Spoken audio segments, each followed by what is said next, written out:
Today I'm in Vaison-La-Romaine, an ancient Roman city in the south of France. Today the city is split into two main archaeological sites. So first I'm going to take you on a tour of La Villasse. Let's begin with this street lined with shops. Whilst the road next to me was used for horses and chariots, this area directly beside the shops was pedestrianised.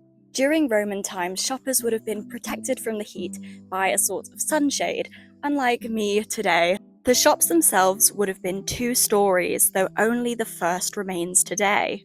Check out this statue of the ancient Roman god Mercury, and he was a protector of merchants and travellers and the Roman equivalent of the Greek god Hermes. Just off the street is this building, which was formerly known as the House of the Silver Bust, but is now in fact believed to have not been a house at all.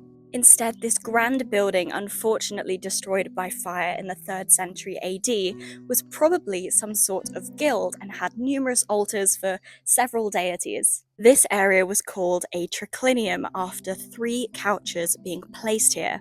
This was a space to entertain and is kind of like a dining room come living room, and diners would have had views onto a beautiful garden. This next bit I think you'll really enjoy.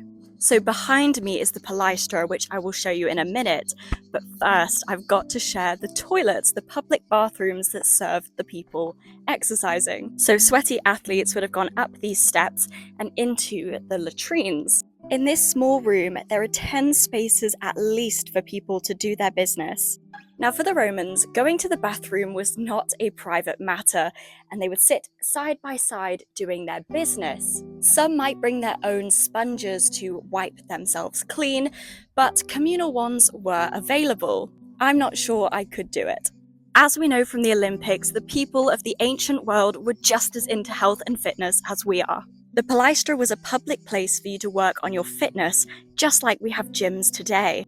And this one even had a pool for you to cool off in. This next area was the House of the Dolphin, and I have a dedicated video on that I filmed last year. This peristyle garden would have been a place of sanctuary for the owners, where they could cool off in the shade and enjoy the sounds of the little pond. The owners of the House of the Dolphin would have been very wealthy, as they had their own private baths. Here you can see the hypercore system, which would have allowed them to have hot water to get clean.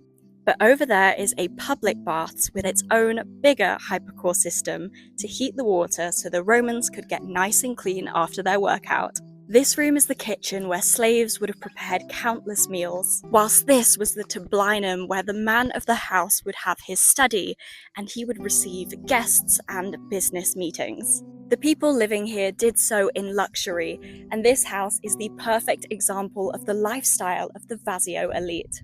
If you go to the House of the Wild Animals, you can see some wonderfully preserved mosaics. These beautiful designs were made using tiny cubes, and I believe that the house is very aptly named. As you can see, the Wildcat.